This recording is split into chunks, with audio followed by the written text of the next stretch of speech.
সবাইকে স্বাগতম PT90 YouTube চ্যানেলে। তো আমরা জানি যে পিটিতে কিছু কিছু টপিকে ভুল অ্যান্সার দেওয়ার ফলে আমাদের কিছু মার্কস কাটা হয়। তো আজকে আমরা সেই নেগেটিভ মার্ক সম্পর্কে জানব। তো এখন প্রশ্ন আসতে পারে যে কোন কোন টপিকে পিটিতে নেগেটিভ মার্ক আছে।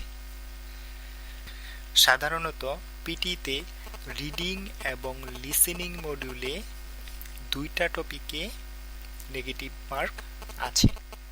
তো আজকে আমরা সেগুলোই জানব। তো পিটিতে রিডিং এবং লিসেনিং মডিউলে মাল্টিপল চয়েস অর্থাৎ চুজ মাল্টিপল অ্যান্সারে নেগেটিভ মার্ক আসে। তো আমরা জানি যে মাল্টিপল চয়েসে আমাদের কিছু অপশন থাকে। তো সেই অপশনগুলো সঠিকভাবে অ্যান্সার করতে হয়।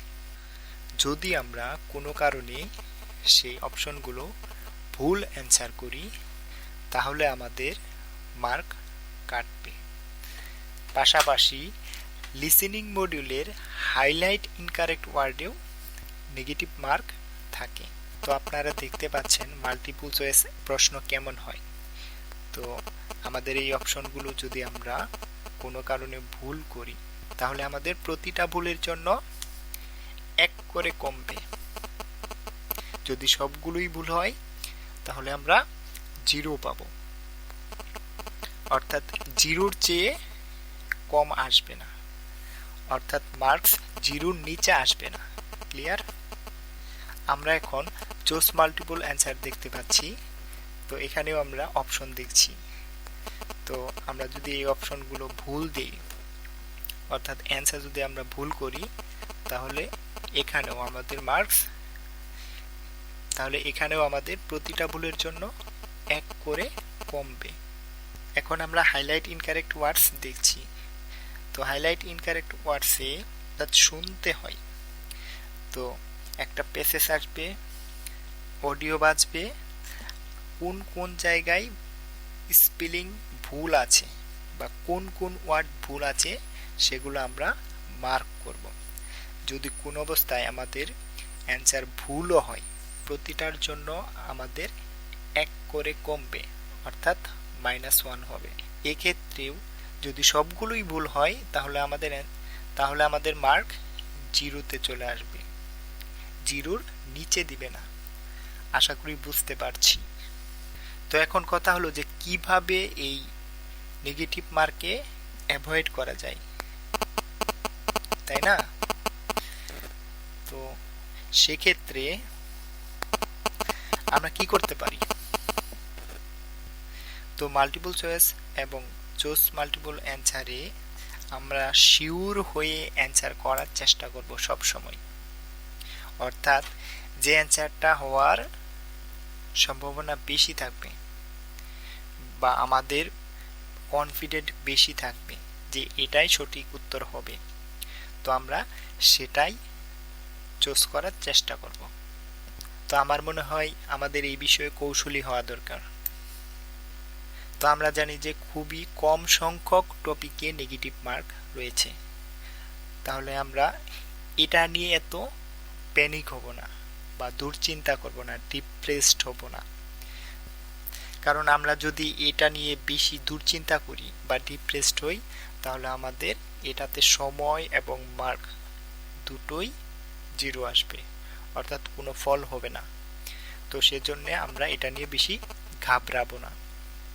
তো মাল্টিপল অ্যান্সার এবং মাল্টিপল চয়েস কোশ্চেনের জন্য আমরা চেষ্টা করব এই টপিকটা স্কিপ করার জন্য। কারণ আপনারা জানেন যে রিডিং এবং লিসেনিংয়ে অন্যান্য টপিক রয়েছে বা ফিল ইন দ্য ব্ল্যাঙ্কস রয়েছে, রিঅর্ডার প্যারাগ্রাফ রয়েছে বা লিসেনিংয়েও অন্যান্য টপিক রয়েছে। তো আমরা যদি এই নেগেটিভ মার্কিং নিয়ে যদি পড়ে থাকি তাহলে দেখবেন এক্সাম হলে আমাদের সময় চলে যাচ্ছে। তারপর দেখবেন যে বাকিগুলো করার তেমন সময় পাচ্ছেন না। তো আমার টিপস থাকবে যে আপনারা মাল্টিপল অ্যান্সার এবং মাল্টিপল চয়েস কোশ্চেন্স স্কিপ করবেন। ক্লিয়ার? এরপর হাইলাইট ইনকারেক্টের ক্ষেত্রে কিভাবে নেগেটিভ মার্ক থেকে দূরে থাকা যায়।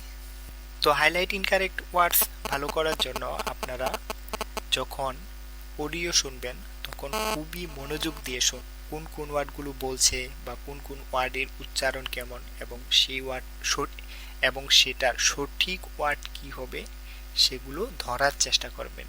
তো এর জন্য আপনারা বেশি বেশি লিসেনিং করবেন।